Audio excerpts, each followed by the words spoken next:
I'm afraid I have also a bunch of heavy things to say, but there's still 2 days to talk about very hopeful stuff, and I think these things are important to talk about. So I'm Anúna. I'm based in Brussels in the other European Parliament, and I'm part of a couple of grassroots movements. I was one of the kickstarters of Fridays for Future Belgium, but I've changed a lot in the past years, going from the climate crisis issue to much more systemic analysis. And I'm trying to be more honest with myself and with whomever I'm speaking to, because I think it's the only way that we can evolve our thinking.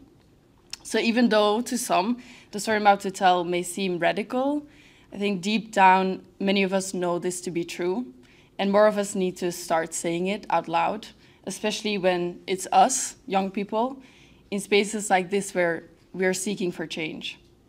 So I don't like dwelling on how bad the climate crisis is. I think those who want to know already know. It's in the news, in scientific reports. It's increasingly in our daily lives. What we need to talk about is how bad climate policy is working and why. Because despite countless conferences and treaties and promises, our climate policies are failing. A recent paper in Science looked at 1,500 climate policies worldwide, and they found that only 63 of them have changed anything. Why? Because our policies are designed within a framework that prioritizes GDP growth above everything else. Let's start with the global picture. Across the world, much more money is being spent on harming the environment than on saving it. Global spending on subsidies that damage the environment have increased to 2.3 trillion euros. This is a staggering amount that governments are channeling into fossil fuels, deforestation, pollution, instead of investing in renewable energy, conservation, or sustainable futures, which is now driving us to a world of more than 3 degrees global warming, an uninhabitable planet. And it is what we choose, not because fossil fuels are better, healthier, or more sustainable than renewable energy, but because they're more profitable. This is the reality of Europe's so-called climate action, a reality that is inextricably linked to our economic system. Anyone who's ever been active in climate campaigns, especially us youth, know that at the end of the day, it always comes down to profit over people. There's thousands of examples across the globe where people are fighting multinationals backed by the state who extract, exploit, and destroy, all in the name of growth. Meanwhile, GDP continues to rise, and politicians celebrate it as a victory, using it as a measure of progress. Although more and more people are realizing that GDP has nothing to do with real progress, because a destroyed ecosystem contributes more to GDP than a thriving one. One of the world's richest industries contributing to GDP, the arms industry. It's been almost 1 year of continuous televised bombing of schools, hospitals, homes, and refugee camps in Palestine. That it is live streamed is new, but that it happens is not. Warfare has always been an extremely profitable business, and the energy for that destruction comes from the same fossil fuel giants we have been fighting for centuries. I make this link not just because it's fundamental to include in our movements and discourse, but also because this is where EU politics is increasingly moving toward. The Financial Times, it's a key source for investors and shareholders, reported that Brussels is expected to shift focus from decarbonization to prioritizing economic growth and defense spending. To get this done, the EU is getting creative with job titles. They've appointed an ex-Shell executive as Commissioner for Climate, Net Zero, and Clean Growth. There's now also a new commissioner for the competitive transition instead of just transition, and for boosting corporate competition in global markets. Even the so-called climate bank, the European Investment Bank, is increasingly pouring money into militarization and defense. Competition, GDP growth, and increased military spending are the EU's priorities, not the climate crisis, because the climate crisis needs radically different things than that. A basic need of the economic system that defines most of how our society works is to extract resources. Not only in the obvious sense, where we exploit the Earth's resources and deprive entire ecosystems for minerals that we then call the green transition, but also from us, young people specifically. Our time, our health, our lives, and our futures are being mined by the obsessive need for economic growth. Even our voices are co-opted by the status quo and turned into false optimism and green fantasies that don't exist.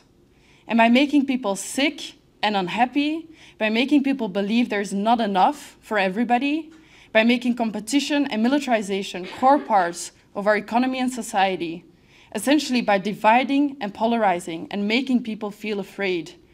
These institutions are getting away with designing racist migration policy that keeps Fortress Europe standing. Massive European investments in police forces, national guards, and deportation centers. This kind of military expansion of Fortress Europe has proven to be monstrous and deadly for thousands of people. And it is a crucial protection mechanism of that growth obsession.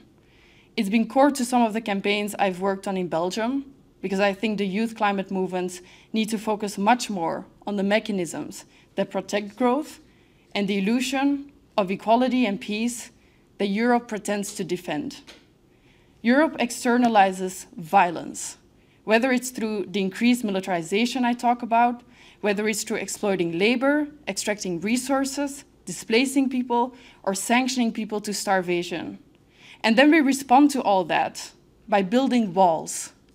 Because infinite GDP growth on a finite planet is not just unsustainable, undesirable, and illogical, it is inherently oppressive.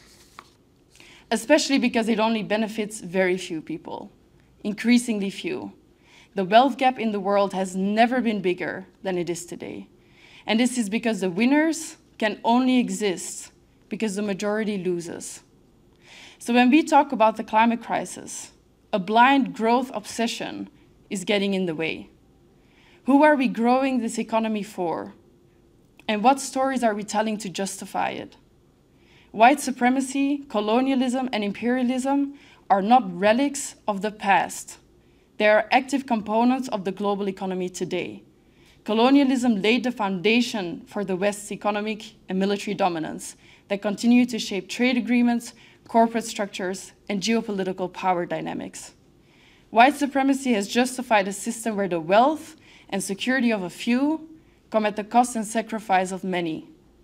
It is carving up the world in survival and sacrifice zones. But this is all hidden behind a big and well-funded smokescreen, because the industries causing there to be an increasing amount of sacrifice zones are the richest in the world. Just one obvious example, fossil ads. Everybody supposedly agrees we need to shift away from fossil fuels, but we allow the fossil industry to flood public spaces, online spaces, and political spaces with billions worth of propaganda. The European Union even has a sleeping law that could actually forbid fossil fuel advertising. But this law is not enforced. It exists and it is ignored. If we would truly mean to phase out fossil fuels, we would begin with phasing out fossil ads, fossil subsidies, and fossil lobbyists.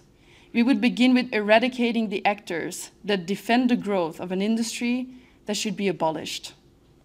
And when it comes to us, the young generation in Europe, we have a chance at being more honest than previous generations about the true cost of this system and the ways in which we protect it.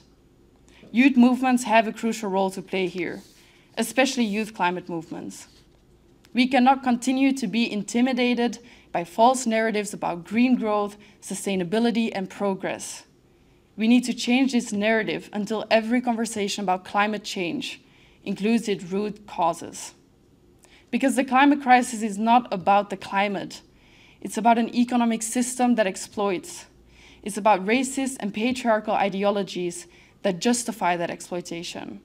It's about geopolitical structures that maintain inequality and an elite that destroys our shared ecosystems to cling onto its power.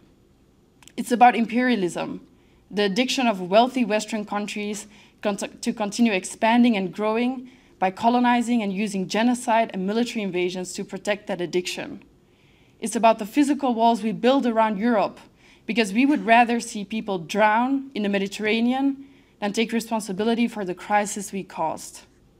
And it's about us as well, and the lives we want to live.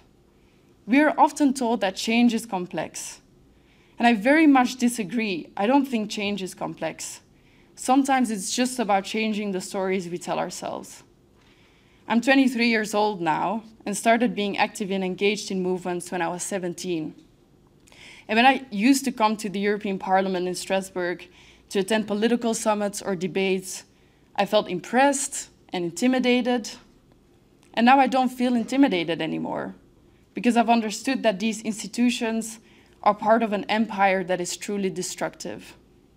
The majority of the people in the world are paying the costs for decisions that are made there without ever even having access to those rooms. And that includes us, our generation. We are not represented in EU institutions. If we were, leaders wouldn't gamble our futures away. Genocide wouldn't be televised in front of our very eyes and explained back to us like it's justified violence.